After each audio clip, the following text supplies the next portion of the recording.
nouvelle page pour cette vitrine du FESPACO. Heureux de parler une fois de plus 7e art avec vous. On s'installe confortablement. Gardien des tombes, c'est le titre d'un film documentaire long métrage en compétition. Ce film réalisé par l'Algérienne Leila Chaba raconte la vie de Hassan, un vieux Tunisien sans abri qui a élu domicile dans un cimetière. Il s'investit quotidiennement dans l'entretien des tombes pour tirer sa pitance. Le résumé de Kansoun Koulibaly et Chantal Ouedraogo. Le vieux Hassan, expulsé de l'Italie, se retrouve à vivre les pires moments de sa vie dans sa terre d'origine en Tunisie. Sans moyens et sans domicile, il trouve refuge dans un cimetière de la ville de Tunis où est enterrée sa mère. Il se propose d'en être le gardien et offre des services d'entretien des tombes aux familles mortuaires en échange de quelques subsides pour sa survie. Hassan a fini par établir des liens forts avec ce monde invisible. Il y a même célébré son mariage religieux avec Sabrine, sa compagne. C'est une histoire réelle que la réalisatrice algérienne a voulu conter au public à travers sa caméra, montrer la précarité de la vie et la résilience du personnage.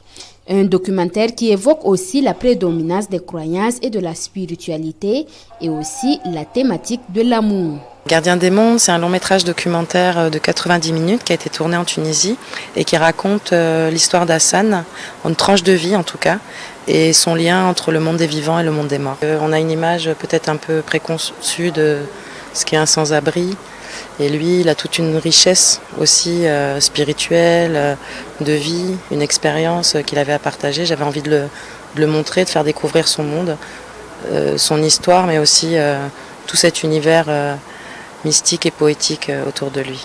Au sortir de la projection, des spécialistes et cinéphiles apprécient la qualité du film. Je suis retrouvée dans un film où il y avait de la vie, malgré la mort.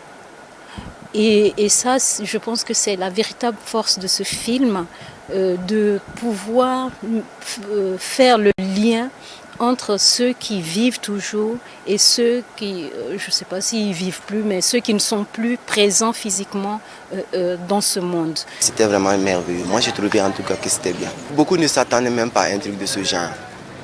Voilà, ils ne s'attendaient pas à un truc de ce genre et c'est ça aussi la magie du cinéma. Pendant 2 ans, la réalisatrice a suivi le quotidien du personnage. Des scènes tournées de jour comme de nuit dans le cimetière sous une ambiance apaisante qui a pu rassurer les esprits et captiver le public. Ce film documentaire long métrage Gardien des mondes est sélectionné pour le FESPACO 2023 et la réalisatrice espère convaincre le jury avec son œuvre.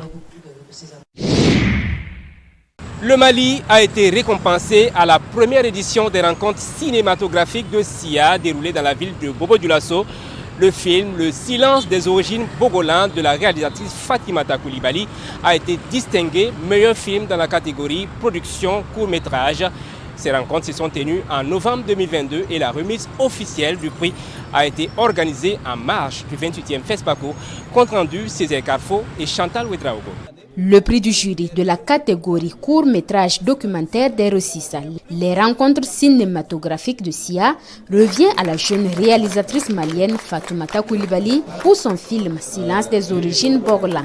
Elle reçoit un trophée et une attestation de reconnaissance du comité d'organisation d'R6. C'est le film documentaire moyen-métrage Silence des origines qui est de 35 minutes, qui parle du textile traditionnel, notamment le Bogolan, l'origine du Bogolan. Le Bogolan qui est un tissu aujourd'hui qui devient international, et parce que c'est au-delà du Mali maintenant, c'est un peu partout. Les gens utilisent et ça a d'autres sens, d'autres symboles plus que ça, parce que c'est des idéogrammes déjà. Et c'est aussi un tissu qui soigne, qui fait beaucoup de choses. Cette 28e édition du FESPACO est mise à profit pour récompenser les lauréats de cette compétition qui s'était déroulée en novembre 2022. Les récits visent à promouvoir l'éclosion des jeunes talents dans le cinéma. Les récits vont se tenir chaque année pour donner la force à notre cinéma d'abord, le cinéma burkinabé. Parce que plus on va le tenir chaque année, mieux les réalisateurs et producteurs s'efforceront avec les moyens de faire des films. La lauréate Fatoumata Coulibaly s'était révélée au FESPACO 2017 en remportant le prix spécial des écoles africaines. Cette année également, elle est distinguée aux Celebrities Days avec un trophée de mérite. Il a ouvert ses portes le 26 février. C'est un espace pour se faire de la visibilité et enrichir son carnet d'adresses. Balade dans les allées du MICA, le marché international du cinéma africain et de l'audiovisuel, avec Urbain Benito Somé et Karim Bichenga. Le marché international du cinéma et de l'audiovisuel africain, MICA, à 48 heures de la clôture du FESPACO. Les professionnels du secteur poursuivent les échanges et la recherche des contacts. Depuis l'ouverture, le bureau burkinabé des droits d'auteur est là. Chaque édition, le BBDA est toujours présent au MICA pour sensibiliser les membres sur la nécessité d'adhérer au BBDA, ce que nous faisons, les services que nous offrons. Voilà, nous entretenons avec nos membres, surtout de la catégorie audiovisuelle et théâtre, les comédiens, les réalisateurs, tout le monde. À l'exemple du BBDA, l'Union nationale des femmes professionnelles de l'image prend part au MICA. Le bilan à mi-parcours pour cette organisation est satisfaisant. Et les femmes passent, voilà, on essaie aussi de faire la publicité, la communication des films faits par des femmes. Voilà, donc on est satisfait parce que tout le temps le stand est bourré de monde. Le MICA, c'est aussi le commerce des équipements. Jean-Claude évolue dans ce domaine. À ce jour, ses résultats sont en deçà des années précédentes. Chaque année, chaque MICA, je reçois énormément de professionnels du marché du cinéma. Malheureusement, cette année, du point de vue contact, je suis à une quinzaine de contacts francs, professionnels. Voilà. Le reste, c'est des gens qui passent, qui regardent. Le marché international du cinéma et de l'audiovisuel africain est une composante du FESPACO Pro, la section du festival réservée aux échanges entre les professionnels du secteur. Le Festival panafricain du cinéma et de la télévision de Ouagadougou tient toutes ses promesses malgré un contexte sécuritaire difficile. Le FESPACO 2023, faut-il le rappeler, est celui de la résilience. Une résilience saluée par un grand nombre de Ouagavillois. Témoignage Bernard Kombelem et Amadou Marcelto. La 28e édition du FESPACO bat son plein depuis samedi dernier.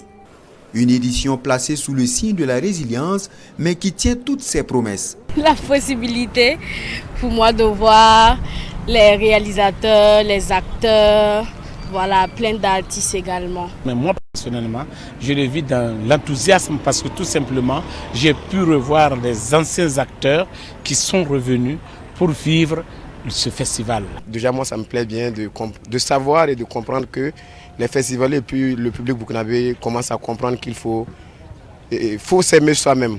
En fait, il faut supporter.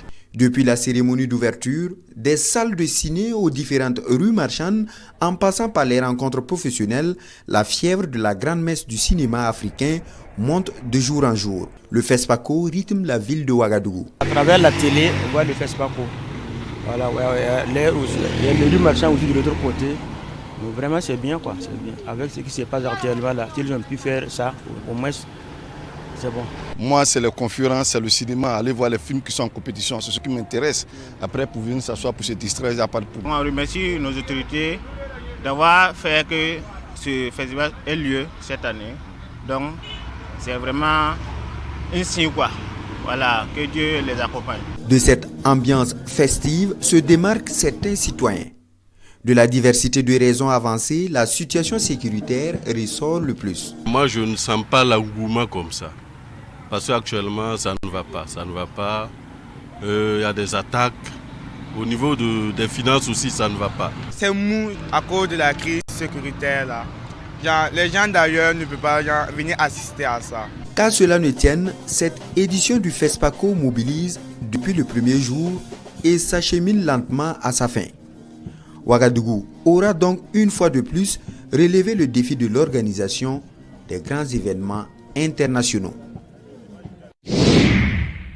Promouvoir la culture tout en incitant les artistes à la création, c'est l'esprit de la nuit du talent. Une idée de Canal+ Burkina pour ajouter de la saveur à la fête du cinéma africain. Une nuit de la récompense tenue hier à Ouagadougou. Suivez.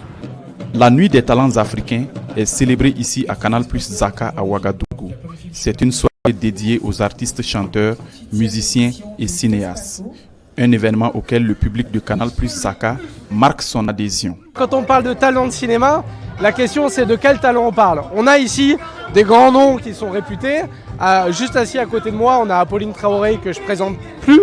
Donc on a des grands talents comme ça, mais on a aussi des talents en devenir. Par exemple, aujourd'hui, en partenariat avec le FESPACO, Canal+ travaille sur une formation qui s'appelle la formation Yelenga, où on forme des jeunes cinéastes qui aujourd'hui ne sont pas connus, mais peut-être que ces jeunes cinéastes, dans 10 ou 15 ans, ça sera la Apolline Traoré d'aujourd'hui.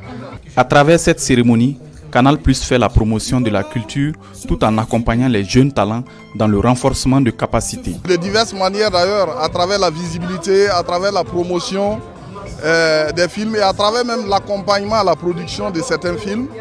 Alors donc, il était tout à fait normal que ce soit au cours de cette soirée dédiée aux talents qu'on vienne en tout cas exprimer cette reconnaissance à Canal+, et en même temps demander à Canal+, de continuer à soutenir le cinéma burkinabé, de continuer à soutenir en fait la culture.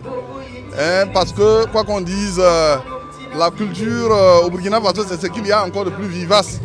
Et le socle sur lequel nous comptons nous appuyer pour véritablement construire ce pays-là. La Nuit des talents africains est à sa première édition. Un événement que Canal+ organise en tant que partenaire de la 28e édition du FESPACO. Les écrans du FESPACO, c'est tout pour aujourd'hui. J'espère que vous avez pris du plaisir à nous suivre. On se dit à demain.